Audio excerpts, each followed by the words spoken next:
Good evening. My name is Coca Treviño, founder of the Proyecto.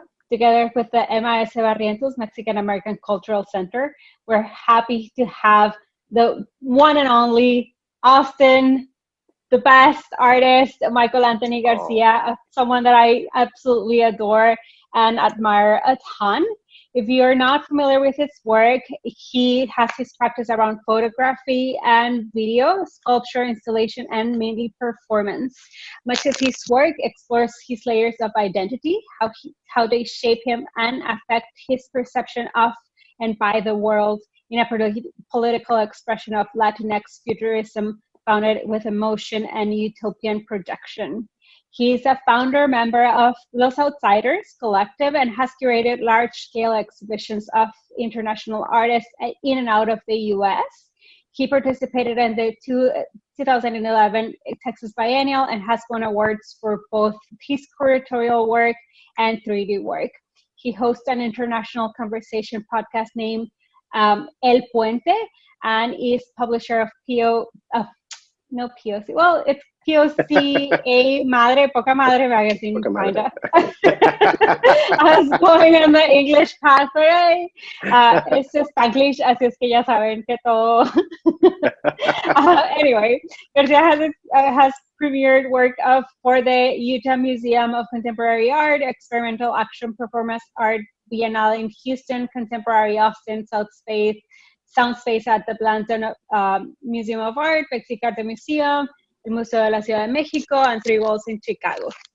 This is just a tiny part of all the things that Michael Anthony Garcia does. Like I'm in constant awe of what he can accomplish and the community that he brings. So I'm very excited to talk to you and learn more about your process and what you do for the community, and also as someone in the educational field.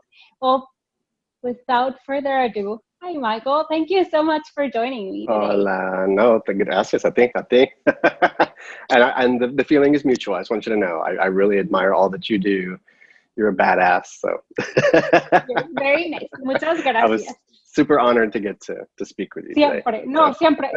La verdad, para los que no están familiarizados con el proyecto, con los Spanglish Series, esto lo empezamos en vivo. Empezamos unas series y a gente que adoro de aquí de Austin, los estaba tratando de guardar para más tarde, pensando de que la pandemia va a durar un mes. Un ratito, sí. Unas semanas. Entonces voy a hablar con la gente de fuera, pues aprovechando eso, y ya que todo está a la normalidad, nos juntamos con la gente de acá de Austin, que en realidad tengo una relación a veces más cercana, pero así grew further and further. I was like, oh, I guess I will need to adapt that way of thinking.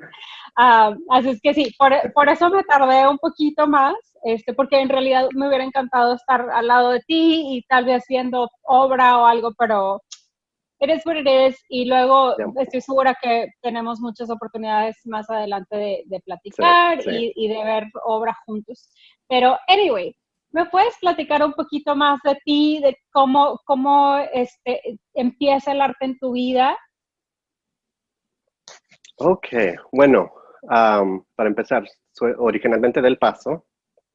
Ahí nací, crecí y pues casi toda la vida. Sí, bueno, ahora vivo más tiempo aquí en Austin que allá. Pero siempre hacía cosas con las manos, siempre creaba cosas, pero nunca pensé o me llamaba artista. Para mí los artistas eran los de mis clases que dibujaban muy bonito y hacían cosas así, y yo, wow. Pues yo hago mis pendejadas por ahí. me gustan, pero de niño, digo. Y pues ya, en la universidad, mi primer año iba a terminar. Dije, no es para mí. ¿Y qué estabas estudiando? Lenguaje, inglés. Okay. Iba a ser escritor. Pero dije, no, esto no es para mí. Pensaba seguir una carrera de música, de hecho. Y tomé una clase de arte con una amiga para terminar mi carrera ahí, ese primer año. Y era de arte y me encantó. y me di cuenta, no, no puede ser, siempre has sido artista. Todas esas Ya, cosas, esta historia como casi invisible, para mí ajá, era arte. Entonces, sí, ahí empezó y no he dejado. increíble. Qué bueno. Sí, y eso me ha pasado con varios amigos y artistas que me decían, siempre hacía cosas con mis manos, siempre era muy productivo y creativo, pero pues nunca le di importancia. Like that's so funny that that's also your case. Yeah. Y en música, platícame más. ¿Tocas algún instrumento o era más teórico o cómo? Sí, aún escribo música, compongo Wow, música. Sí, y estoy usando más música, la voz más que nada en mis performances. Um, cool. sí, pero sí, he sido parte de varios grupos, um, cantando, tocando piano, guitarra un poco, así, Wow, I had acordeón y una no. cosa. Ajá, Oh, wow, that's a hard one. poquitito, no, así, no, no bien, no bien. No, qué interesante. Y luego, ¿cuál es tu primer contacto ya que te das cuenta de que este es un like a path that you can actually take? Like, what is your first approach? Is that like painting or what is it? Like when I first started, or Ajá. Sí, ya que viste con la clase con tu amiga, ¿cuál sí, fue el primer contacto profesional que tuviste con arte? ajá. Pues escultura, instalación, más que nada. Oh, Sí, wow. sí, eso me llamó la atención desde el principio, así y de crear cosas con objetos que ya existen y darle Got como it. otra vida, otro contexto, contar la historia del objeto. Ujú. Sí, desde el principio.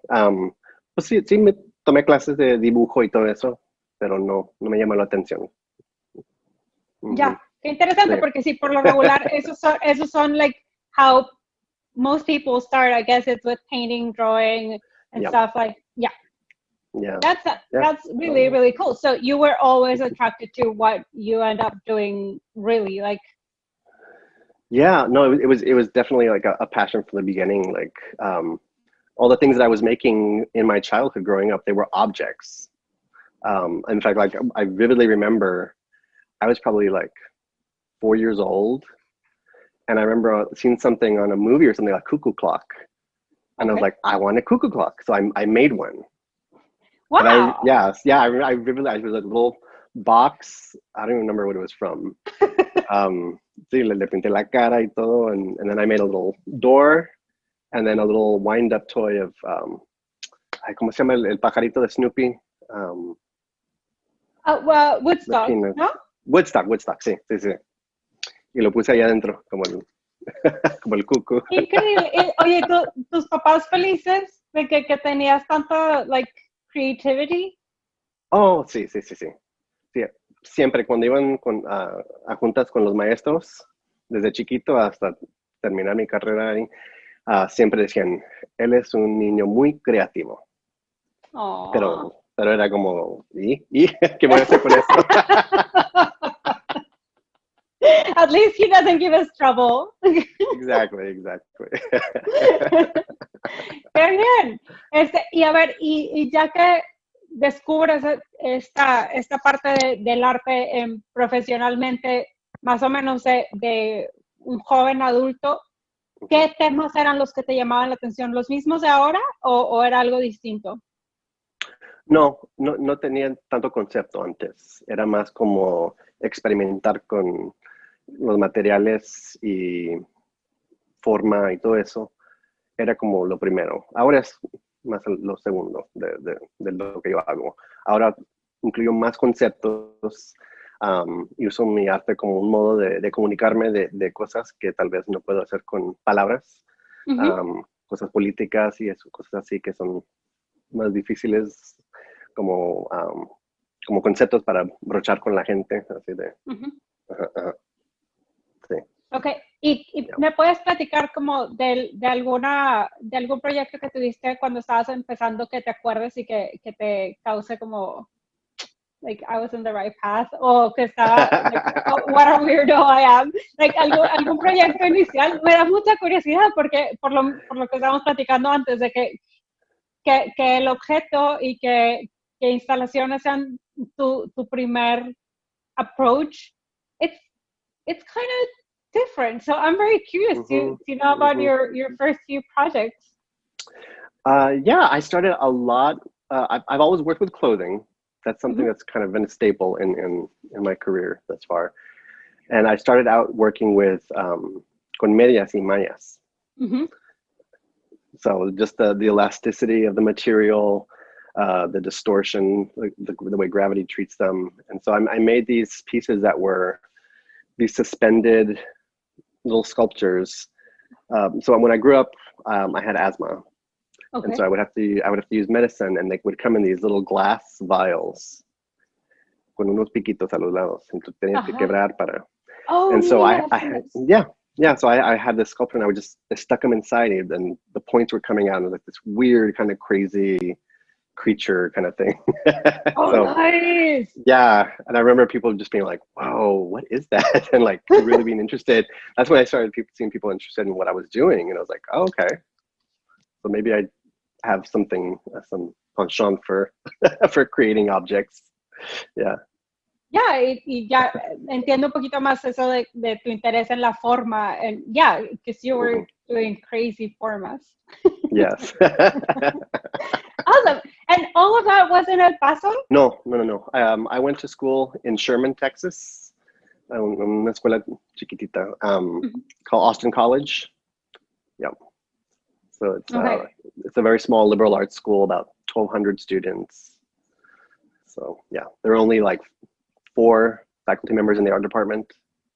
So you would have class, and sometimes it was you and 3 other people. So you got like individual attention, and it was amazing. Yeah. Well, that sounds awesome. Oh yeah. Yeah. So very integral, like very all together, and very focused on the alumni. That's really cool. Yeah. And I'm assuming that allows you to explore a lot. Definitely. Yes. And it's those deep relationships that you develop with those professors. So the one that I took that first art class with, he was also the ceramics and sculpture professor. And so I ended up taking lots of work. He was very, very, to this day, very influential in my work. Mark Monroe, amazing artist in his own right. And he was just very much my mentor, and really pushed me even like into like performance. Like there was really not a performance program at the school, but he encouraged me to kind of experiment and dip my toe in that. So yeah, it was awesome. Yeah, good place to be studying art there. Okay, and then after that, like, do you move to Austin, or do you go back to El Paso? What's now that you found this thing that you love and that you feel it's meant to be? Where do you go from there? Bueno, terminando mi carrera ahí, pues mi familia ya se había mudado a Houston, así que no tenía por qué ir tan lejos y estar solo. Así que yo me quedé en Dallas, que es la ciudad grande más cercana a Sherman. Y ahí quería empezar como, pues un poco lejos de la familia para ver si podía hacer algo solo, así. Y sí, me quedé ahí como unos 3 años. No era mi ideal como ciudad, pero sí, conocí mucha gente ahí muy buena, pero vine a Austin a visitar a una amiga que vivía aquí y me enamoré de la ciudad y de la gente y del ritmo de la ciudad más que nada. Que ahora ya no es lo mismo, pero... No. I feel ya. Y todo esto estás haciendo arte en el Inter, y cómo empiezas a profesionalizarte? Like how are you getting gigs for art? Like are you volunteering places? Like how are you, because you discovered this after college, like how do you start being like interwoven in this in the arts community? That's a really good question. I just kept making work and just trying to show it to people. I would go especially like when I was in Dallas trying to find out where all the art spots were and go out and meet people. And then same thing when I came to Austin, I was craving that community. Yeah, that conversation that comes with the community too. And yeah, I just ended up finding here. I mean, my first, I think because my first show was a Mexicarte for the YLA. Yeah, YLA 11. So how long ago that was. Amazing. And then you got to curate, and like, I'm gonna curate the next one, so I'm very excited. I heard that. I'm so excited. Yes, I cannot wait to do that. I cannot wait. I'll take all the tips and all that's like a part of it. Yeah, I think I have to make an appointment with you for that one. But what an amazing place to do that, because it's a very interesting and welcoming, but also a very important platform. Mexicans is YLA. Hay tanta gente, tantos artistas nuevos que he conocido desde ahí, y es algo súper respetado, pero al mismo tiempo sí se toman muchos riesgos. Like, it's not all the people, like all the usuals or the trendy people, like necessarily. Entonces, qué increíble que hayas podido ser parte de eso tan temprano en tu carrera. Oh, sí. Y mi trayectoria profesional empieza ahí. En YLA también conocí a Jaime y Héctor, que son parte de los Outsiders. De ahí empezó eso también. Así que todo frotó de ahí, todo. Yeah. And so then, like you said, I got to curate it 7 years later. That was like my first big curatorial gig, and I was like, I fell in love with the process, and like was able to, it's an amazing space. They do great things for people. Yeah. I know, I love them. Shout out to everyone at Mexicarte. Like, you're doing good work, and we're very appreciative of y'all. Anyway, so you go there and you start this career and you meet Los Outsiders. Can you tell me more about that gig, or not that gig, that collective? Yeah. So right now we're comprised of 4 individuals. So it's Jaime Salvador Castillo, Héctor Hernandez, and Roberto Jackson Harrington, and we're a curatorial collective, which it's a little bit of deviation from because most collectives, they make work together or they collaborate on pieces. But early on, we just kind of it just sort of happened organically. We had this great opportunity that Héctor got us in Nuevo Laredo to curate a large show. I think the space was like 20,000 square feet, like huge. It was the Antigua Aduana in Nuevo Laredo. And originally we were just going to show work of our own, but then we were like, there's no way we could ever fill 20,000 square feet. That's how people over. Yeah, I was like, okay, it's gonna be one giant projection. Like, yeah. No, but so then we had this idea, well, what if we create a show? And we got all these different Austin-based artists to do ginormous work. And it was like this really amazing success. The city treated us so well, and it was like, and we got the bug, and we're like, okay. So we traveled that show to Houston, and then we did 2 shows at the MAC, which was also a very, very important space for us as Los Outsiders. Like, they've supported us in our curatorial endeavors. And yeah, so we've just been doing that ever since. And we have this mission of just pushing forward, underrepresented artists. And yeah, it's an enjoyable process, and it feels fulfilling too. So. And very collaborative. Like, y'all have like different. Do you have like a dynamic of each, like you do this and you do that, or everyone does all the things? No, it's like whoever gets to it first. Yeah. Very democratic. Yeah. And it's weird because like we don't have like a set process. In fact, we have a show that opens next week at Grey Duck Gallery. Yeah, we're creating a show. Yeah.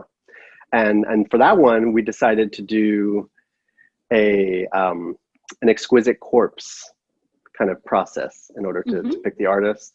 And so one of us would pick an artist and then a piece of their work, and then this next person would find a piece of work from that same artist and connect that to the artist that they pick. And so we just like creamos esta cadena de artistas, y de ahí lo bajamos y terminamos con 5 artistas increíbles que estamos exponiendo en Grey Duck.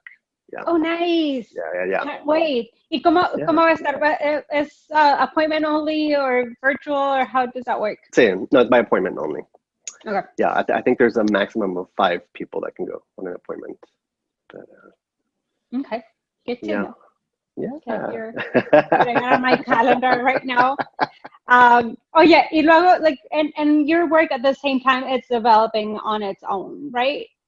Yes.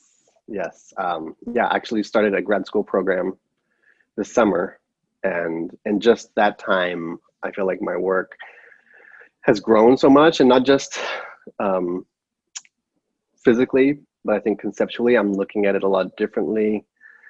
Even like I'm looking at my old work now, I'm able to think about it in different ways just because of the conversations I'm having with the faculty there and visiting artists. And it's like, it's what I've been needing, really.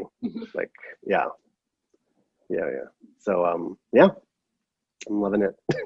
Nice. No, I'm glad to hear. I've been lucky enough to be present for a few of your performances, and also I've seen a lot on video, and it's very versatile. Like I mean, I guess the constant is you being in them, but if that person would be someone random, like maybe you can think that it's different people doing the work. It's cohesive in a way of thinking, but at the same time, like the actions are very versatile. Can you talk about that? Like, ¿cómo es tu proceso para en específico de performance? I think, sí, tus performances son tan como personales y relevantes y y I don't know, like I feel like it's very direct and on point y muy brave, you know. I don't know. Yeah, I'm rambling, but yeah, can you tell us about specifically the performances? What's your process on that? Yeah, I don't have a specific process per se. And I've kind of been joking about this recently, especially when I was going into grad school. Like, I feel like, I've had these amazing opportunities to create work, especially performance. Like, I never intended to go into it. It just sort of happened, and I've just kind of gone with the wave. But like all the projects that I get, a lot of times they're offered to me, and it seems to be like in a response to like a prompt. Which has been really cool. So I joke that it's like I'm on a reality show, and that's like the challenge, So I don't want to get eliminated or whatever. But it's been really interesting working in that way, because I do have to approach it from whatever angle that subject is that I'm tackling. So I feel like I come up with a lot of times like a visual. There's like one visual component, and then it kind of it grows from there. So if it's just like this one image that I have in my head of, so I'm thinking like one that I did for the Biennial in Houston, experimental action. That one, I had this image of somebody interacting with people and through gloves. And so I just knew that's where it ends. From there, it just kind of grew and grew until I realized eventually that piece was going to be about a practice, like you would like yoga or Pilates or meditation. Like it's something that you have to do over and over to improve. And for me, that one was this idea of trying to develop a sense of forgiveness for microaggressions that I experience in the world. A lot of times from white individuals. And so I had people in the audience act as proxies for the people who have committed these things against me. And so it was this idea of like these white gloves and trying to find like forgiveness and like caressing each other's faces and things like that.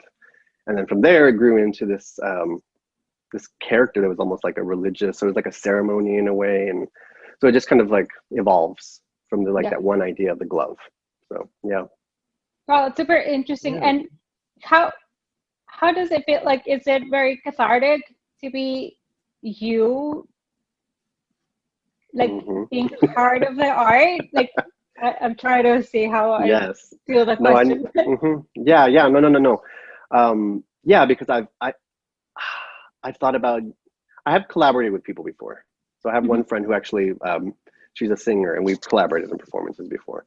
But as far as like stepping myself out of it, I'm really into that visceral connection I have with the viewer, which you don't always get, like, you know, from painting or sculpture or whatever.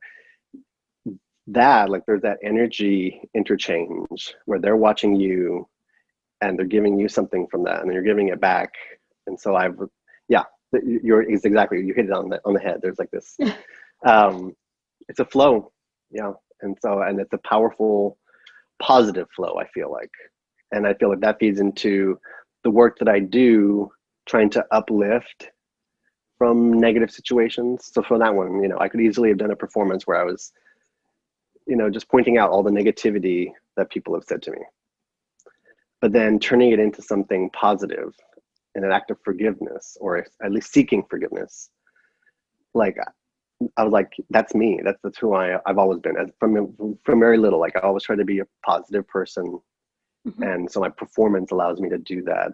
It manifests these ideas, I feel like.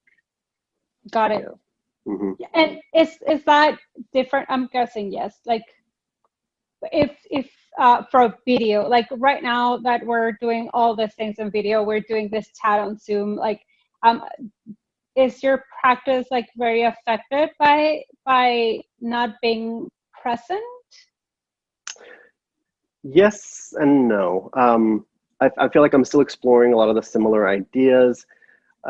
Working in video allows me to do some things that I can't do in person, like the whole editing process. That's been amazing to me, because a lot of my performance, it's based on, I create like a framework of what's going to happen, but I don't plan out every single step because I want to be in that moment.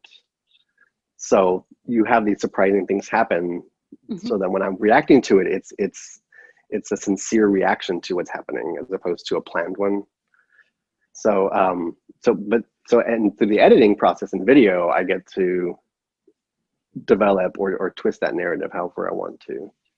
So I like it. It's different. Yeah, there's not that same energy interchange, but. See, yeah, I can imagine. And if you don't mind, like, touching back about like this microaggressions, this issues. I'm guessing a lot has to do with being Latino, being from El Paso, like being in Texas. Like, is that?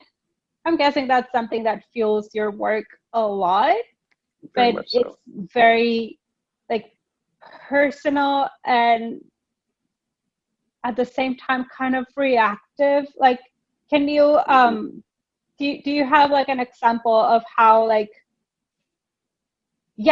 how I get that the work allows you to forgive and process, but how does that feel inside of an artist? Like, how the artist Michael Anthony Garcia, like, gets all these things, process them, and then lets them out on art? Yeah, for me, it's very much like the way I approach music. Even sometimes, even if there's no one around to hear the music when I'm playing or singing, it comes back to like that visceral kind of like guttural expression and just getting things out. You know, it's almost like we're like crying. You know, like you can feel horrible and then you cry and it changes your perspective. Like, you know, it alters the chemicals in your head, and you know, you're able to do that. So for me, that's where a lot of that comes from. Yeah. What was the other part of the question? I'm sorry, you were saying. No. It's just how do you make all these emotions into art? Because, like, I guess I consider myself to be creative in many ways. Like, I do not produce art at all. So if something is bad at me, like, if I get a bad experience, I probably like get super pissed, like cry in anger, and then like I guess get over it or go to the person and tell them like, you blah blah blah. Like, but I do not have a way personally on how to make. I mean, I guess like do constructive chats or talks or whatever with that person, but I do not know how to produce something beautiful or something that will help me and help others. You know, like, so I'm very curious on how do you grab onto something like that and produce something of value and something creative with it? Does that make sense? Yes, yes. I don't know. I think it's kind of like asking, you know, how do you say this, or why do you say that? Because for me, art is just like another language that I have. You know, siendo alguien bilingüe, hay veces que puedo expresarme mejor en español, o hay alguna palabra que no tiene el mismo sentido si lo traduces a inglés. Es algo así como, hay cosas que solo puedo expresar creando un objeto o algún movimiento del cuerpo en un performance, algo así. And so it's like, I don't know how to explain it, I guess. Yeah. It's just like a natural process, I guess, at this point. Sí, Yeah. entonces, maybe there was a point where I had to think about it, but yeah. Sí, no, tu manera de procesar eso se procesa en el arte. Ajá. Yeah. Sí, I get sí, it. I get it. I'm just like, me da envidia que yo no puedo hacer nada. Anyway, platícanos más de tu carrera. Entonces, desde que vas empezando profesionalmente, tocas con curaduría, un poco con performance, ya tienes objeto. ¿Cómo vas combinando todas estas disciplinas? Bueno, todos se juntan, yo creo. Estaba hablando el otro día con alguien que la curaduría es como crear una instalación con objetos que ya existen, pero en lugar de ser como un martillo y esto, es la obra de alguien más. Y estás creando conversaciones entre los trabajos. Eso tú también haces con la curaduría. Entonces, no digas que no haces. You're an installation artist, but just use other people's work. Thank you. I was like, wait a minute. I'm not going to let her get away with that. Una regañada en cámara. Well deserved, I guess. No, pues es que yo no lo veo. I mean, I get what you say. Yes, it is a creative thing. And, but at the same time, like, I don't feel I create like, I don't know. It's different. Like, I feel like I'm almost like a Cupid. Like, you know, like I'm a matchmaker. That's the way I feel it. Like I get excited, like, oh, these two pieces or these two people should meet each other and they would be like magic. Like, that's, but I get what you're saying. Like, yeah, es un arte también. But yeah, like, so I feel like a lot of them feed into each other. So like the photography work feeds into my video work, which in my performance also feeds into the video. My installation background feeds into the curatorial. Like that, it's incestuous. Yeah. Love it. Yeah, and pero al mismo tiempo tú sí haces muchas colaboraciones. Aparte con los Outsiders, tienes tu podcast y como estabas diciendo, de que muchos de tus proyectos son prompt por otras, me imagino que instituciones y organizaciones. ¿Me puedes platicar un poquito más de cómo trabajas en colaboración? Sí, yo creo que soy alguien que puede escuchar muy bien y intento ser una persona paciente. Así que esas dos cosas se requieren primero para poder colaborar. Porque si tú vienes con tus ideas y no vas a escuchar a los demás, pues ya se terminó eso. Ya no es colaboración.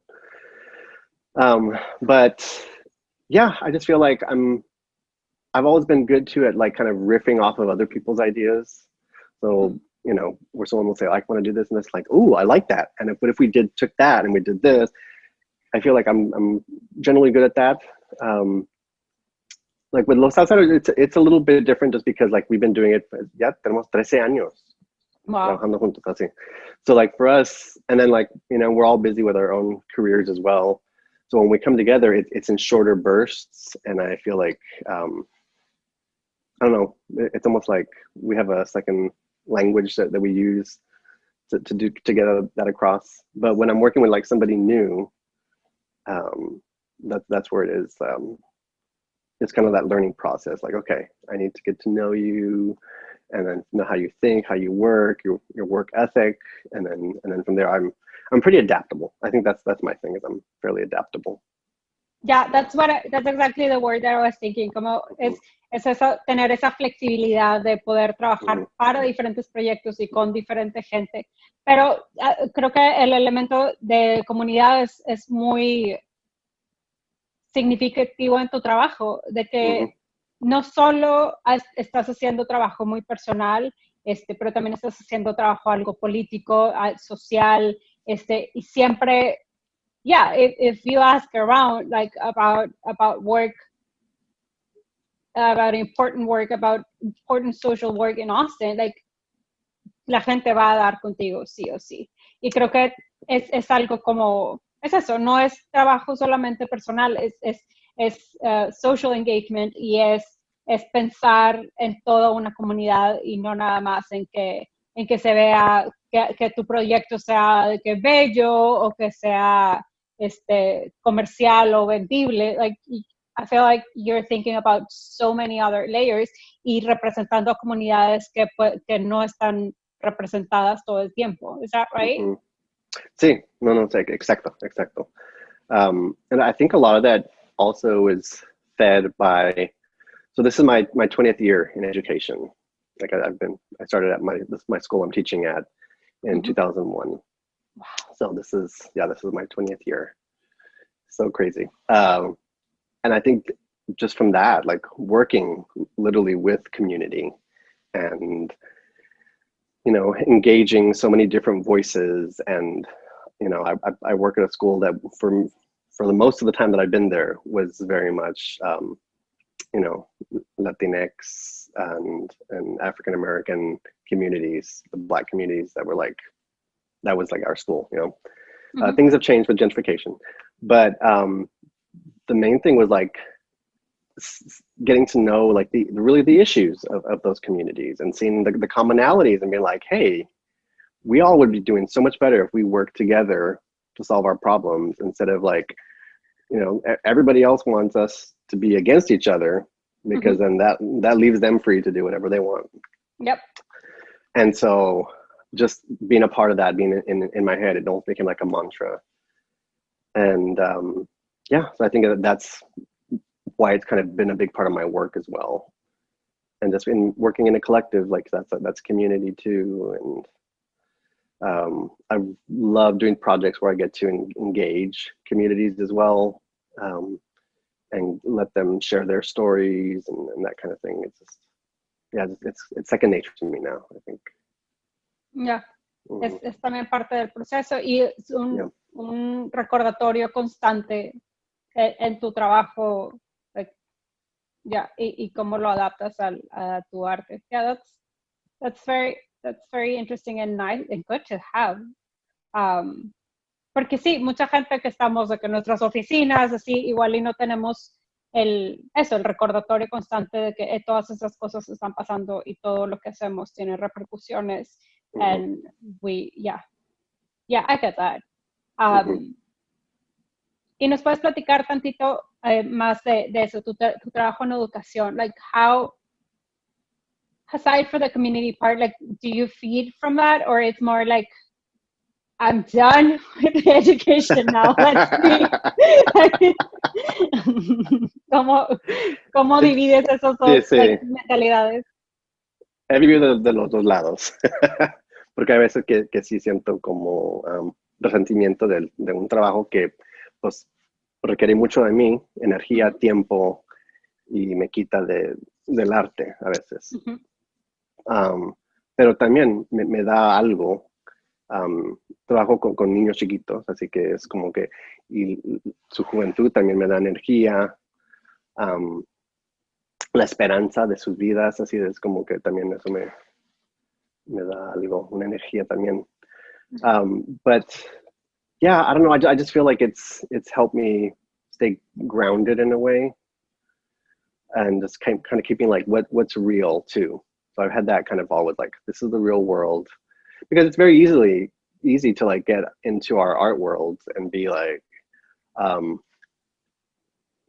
you know, and be more privileged than we are already. Mm-hmm. And so having that as a reminder too is like, okay, I can live in this lofty world of just creating things and then but like the real stories are there too. But I think also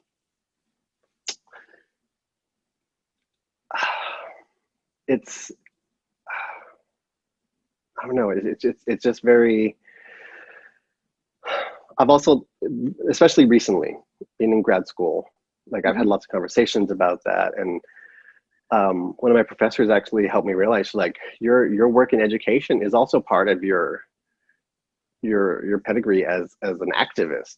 Like what you're doing is activism. You're empowering people. But and I never thought about it that way. And so I do have a deeper appreciation. I mean, I've always loved it, and I love kids. I mean, I wouldn't have done this for as long as I have if I didn't love kids and working with kids. But yeah, I feel like now there's more of an appreciation, and I feel like I have more of a purpose now that I have that idea in mind of like, okay, you can make a difference in this kid's life, to where that's activism. So yeah, it fits in with all the other stuff that I feel like I do. Yeah, because it's also, es el impacto que da un buen profesor, una buena clase, like even a phrase, like if I go back to like middle school and elementary, like things that some teacher said, or people like saved me from being a little brat or whatever. Yeah, those you do get those like very special moments, and a lot of those times, like you don't want to hear from your parents, like tampoco de los maestros, pero al mismo tiempo si tienes una buena conexión, si hay cosas que se te quedan más en la cabeza y que son long lasting. So I'm on board with that. Yeah, you're doing activism. You're helping people. Y aparte eso, tener maestros que son artistas, me imagino que debe ser un concepto súper diferente por la manera en que aprendes, like how the professors in the creative field think differently. No es nada más repetir y like. Exacto. Sí. Antes sí, más que nada, empecé dando clases de kinder y pre-kinder bilingüe. Ahí empezó mi carrera. Y en esos tiempos, pues también había más como espacio para ser creativo y hacer cosas así de fuera de la caja. Y sí, creo controlado de lo que hacemos, pero aún uno puede crear algo creativo entre lo que está haciendo. Por ejemplo, ahorita que estamos dando clases a la distancia, virtuales, estoy creando videos para la escuela, y es cosas así es como es un modo de conectar a la comunidad y de enseñar también, así. Yeah, a little bit of everything. You get to be creative here and there. I love it. Yeah. And that way you don't get bored. Exactly. Oh my gosh. Or the kids. Oh yeah. Like, tell me also, I'm very, very curious, because when I moved in, I think you were one of the first people that I knew in the arts world. And Austin arts world is very peculiar, I must say. Like, para ser honesta, yo vine directo de Monterrey y yo fui a la escuela en artes y todo, entonces yo tenía mi comunidad like súper fixed, and yo estaba muy familiarizada. Entonces, probablemente si hubiera ido a cualquier otra parte, hubiera opinado lo mismo.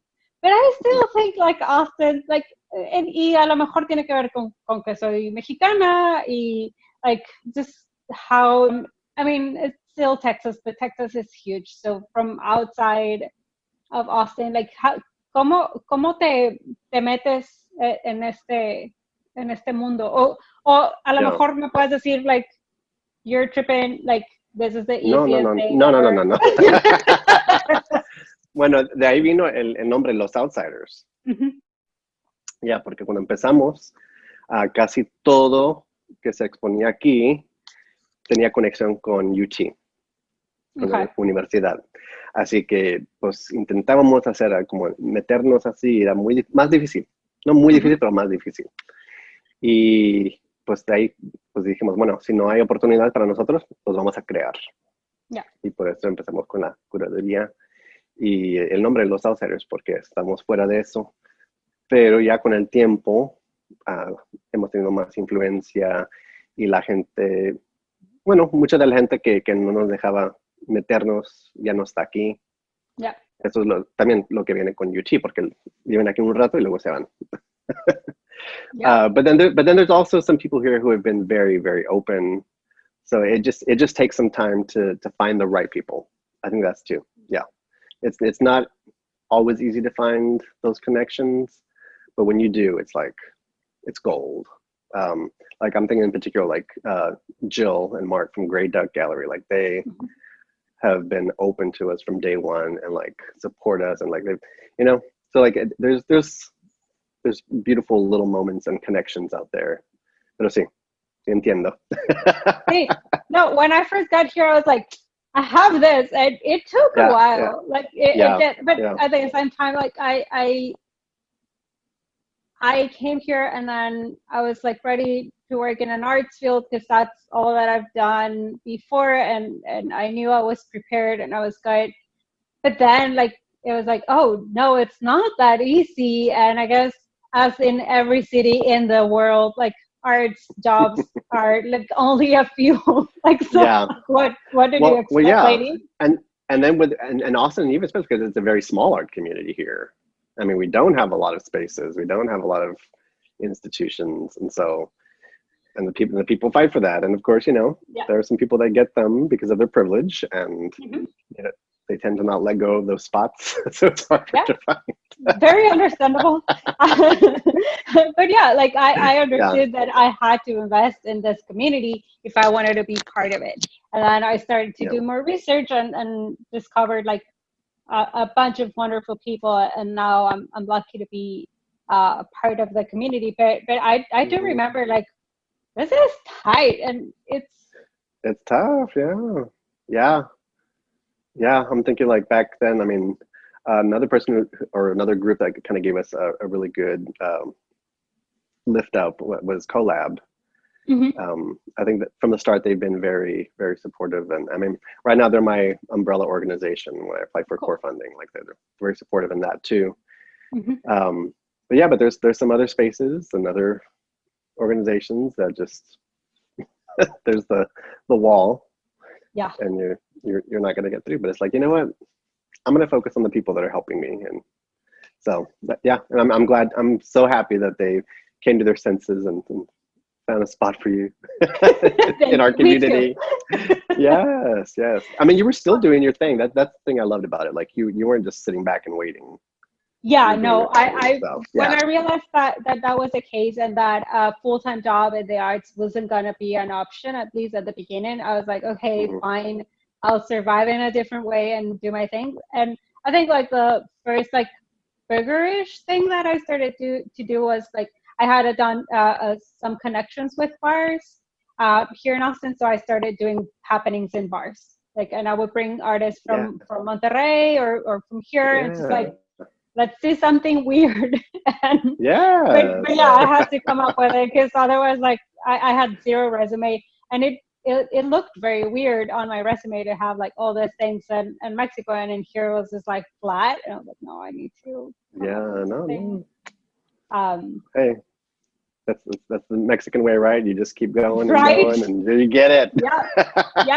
Resilience. No se vence. No, para nada. Sí, pues tiene que salir de una manera o de otra. Like, si eso es lo que me gusta, pues se chingó. Oh yeah, and on that topic, have you had like issues or encounters with tokenism and like I'm because again, like toda mi vida, bueno, no toda mi vida adulta, mucho de mi vida adulta fue en México y llegué acá hace 10 años. No estaba muy familiarizada con todos estos conceptos. ¿Tuviste que pasar un proceso por ese lado? Ya. No al principio, como no teníamos oportunidades. Es difícil ser choquen cuando no hay algo para hacer. Pero ya como que he tenido más éxito. Sí he notado. Y ya uno sabe cuando te están invitando para darle un poco de color a algo. Yeah. Hay un par de pláticas a que me han invitado y son como 5 hombres blancos y yo. Y luego después alguien me dice, pues te invitamos para darle un poco de color. Hasta me dijeron. No. Y dijimos, sí, él es perfecto porque es latino y también puede hablar. Y yo, ¿y que los otros latinos no pueden hablar? ¿O qué? Sí, me quedé así como muy asombrado de... pero sí, así, algo obvio así. Tal vez hay otros ejemplos de cosas así, pero que no me he dado cuenta. Pero yeah, I mean, I just tend to like, if something doesn't feel right, I'm just like, I'll pass. Yeah, because that's what, por ahí iba mi pregunta, de que qué haces, porque sí, yo de repente he estado en situaciones como que me incomodan, pero no sé qué hacer porque es un concepto tan raro para mí. Yeah. Luckily, like, no he sido en muchos casos porque creo que, sí, no sé, estoy bien ocupada, así es que trato de ser muy intencional con las cosas que acepto y con las que no. Pero al mismo tiempo, like, there have been times that I feel like weirded out y no, like, ¿qué hago? Igual, ¿qué hacen artistas jóvenes cuando se sienten en esas ocasiones? Pero pues sí, it might be that easy to say no. Yeah, I mean, sometimes, and there's an equation too, because sometimes you can know that they're going to be using you and your identity, but then it's like, but could I use them and this opportunity to do something so awesome that, like, it's much more of a benefit to me, so you have to find the right balance. Sí, porque también por lo regular, no es cierto, no todo el tiempo, pero cuando estás joven, cuando estás creciendo, cuando acabas de llegar y dices, no me dan otras oportunidades y esta no se siente bien, pero pues no tengo de dónde escoger, like, ni modo, vamos a darle para adelante. Yeah. It sucks. I know. But I mean, for years, like, the only opportunities I was really getting were at Mexicarte and the Mac, and it was just like, I remember actually when I curated the YLA, I got interviewed about it, and they're like, "Why, like, do you think we really need to have like these, all Latino exhibitions? Like, why is that a thing?" And I'm like, well, when we're not getting opportunities in other spaces, like, so the other option is to just not show our work or not to do things. And also it's just like, and I feel like it's a counterpoint to rhetoric and things that you hear, like even out of like politicians, like, the current residents of the White House saying these horrible things. Well, no, we're going to counter that by doing something badass over here and show you what we're made of. So sometimes if you feel like you can turn one of those tokenism opportunities into something positive, I say go for it, but enter at your own risk, of course. Good advice. But if you can end up being the star of the whole thing, it's even better, right?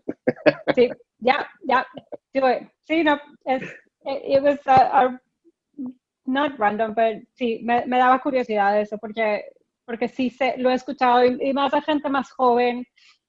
Y digo, qué difícil tener que escoger entre una oportunidad mala o no oportunidades, like, es un volado. But yeah, I guess, and at the same time, Latinos in general, I feel like pasamos por tantas cosas que más o menos estamos entrenados a batallar, one way or the other.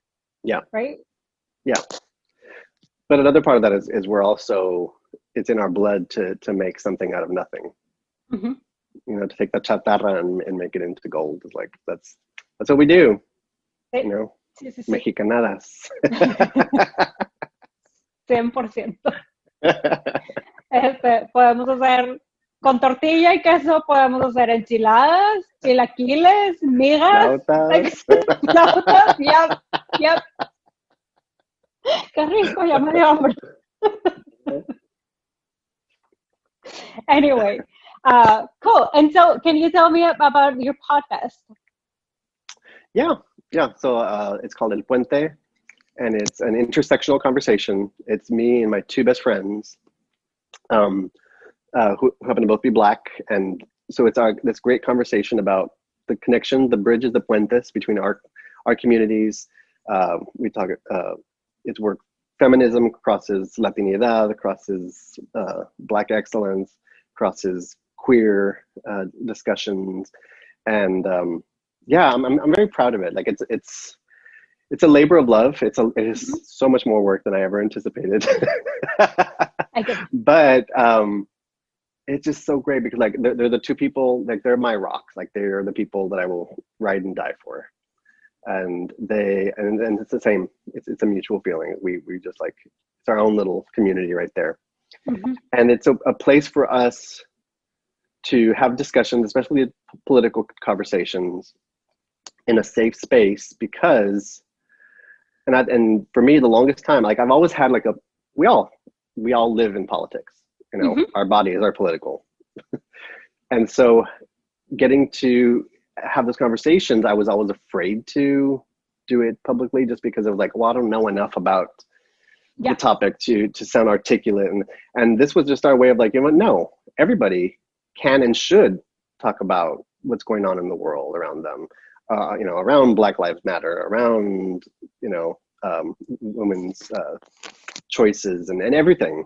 Mm-hmm. And so this was our way of doing it in a safe space where we can, it's a friendly conversation because we know we all love each other and we're just friends, and we can do that without having to be, you know, a talking head commentator kind of background to do it. So yeah, hopefully it's empowering to other people.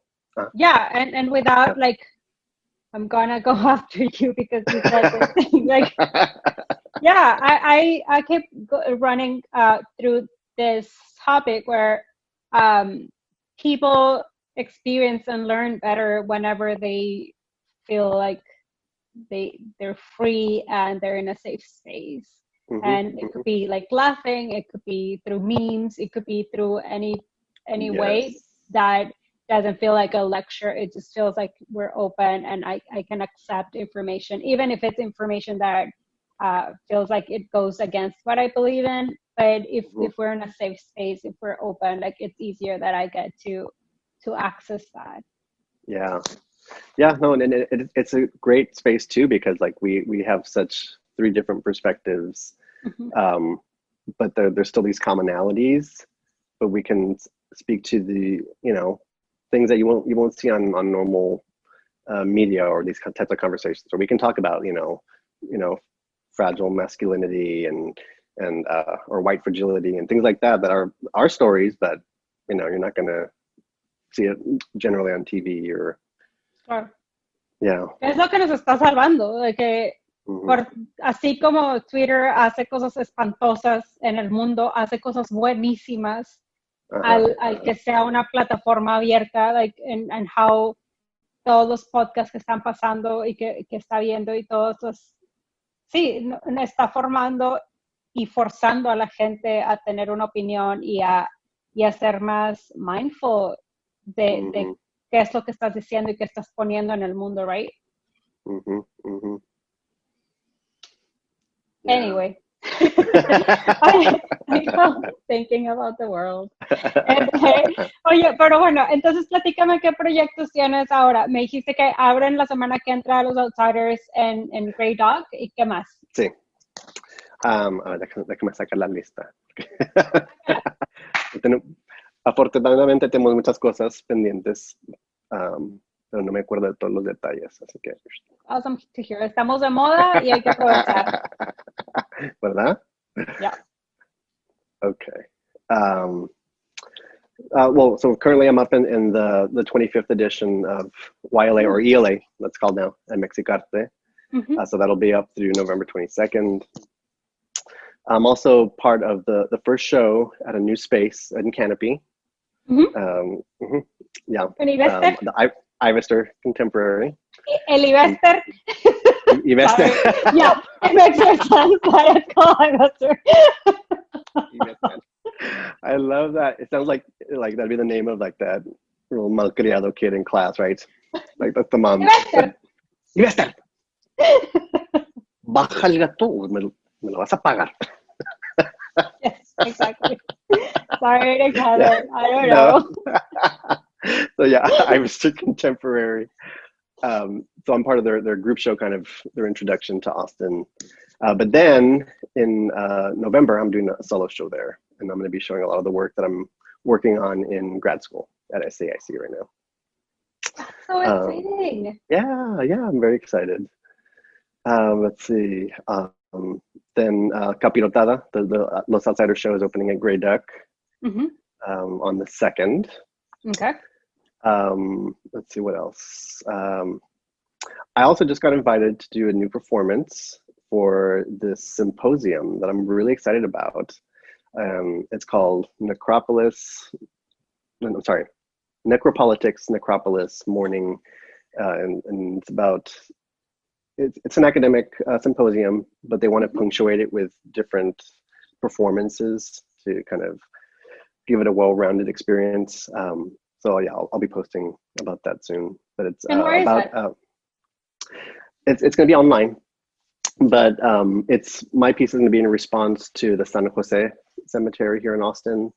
Okay. It's a Latino, mostly Mexican cemetery and historical cemetery in Austin, and there's like mass graves there. There's people who are victims of previous pandemics and things like that. And I was like, I have to do this project. Like it's like it just, the synergy of it, just with everything in the world right now, and it just kind of fits what I normally do. So I'm working on that, and that'll be out soon. So yeah, it's about reclamation of healing in BIPOC communities. And then also in November, my El Puente crew and I were putting together our second edition of Poca Madre magazine. Cool. So that's coming soon. Yeah, we got a few things coming up. Like for sure. Yeah. Oh my God, no, but it's so exciting to know that you're able to produce so much work y que aparte de todo lo que estás haciendo para tu otro trabajo en educación que estás pudiendo like do a ton of art. It's very exciting to know that we'll get to see a lot of your work out there. Yeah, thank you. No, but thank you, and thank you so much for taking your time of your very busy schedule to talk to me. Es un placer. Te digo, moría de ganas de hacer esto en vivo, pero we'll do it another time. No entiendo, no, bueno.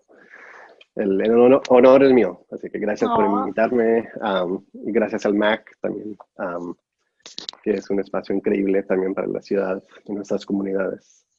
Yeah, definitivamente. Yeah, it was so good talking to you.